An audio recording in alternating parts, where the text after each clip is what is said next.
I pozdrav ljudi, sada ću vam pokazati kako da napravite jednu mnogo dobru zamku. Za početak, ako imate TNT, gledajte kao ovdje je kuća sad i onda ovdje je TNT, tu mora znači da bude tu mora da bude TNT, onda postavite ovdje šljunak i pogledajte sada. Uzmete potisnu ploču, stavite tu i onda ovako zombi ide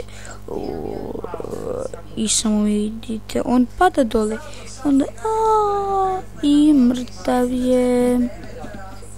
Ali posle toga možete da kao napravite merdine, siđete dole i onda ako je ovaj TNT pomogao da nađete rudu irona.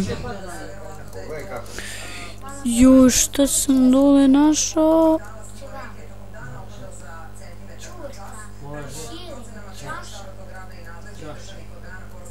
Ćoš.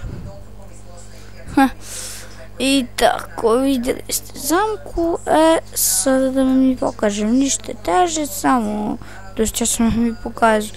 Stavite ovako ispod vrata, ovdje blok stavite, vidite, ovdje blok stavite i onda gore šljunak samo gore stavite i to je to. I onda treba vam bilo koja potisna ploča, znači bilo koja potisna ploča može i onda vidite kao zombi ide on čari, on samo dole pada i umire. Hvala vam što ste gledali i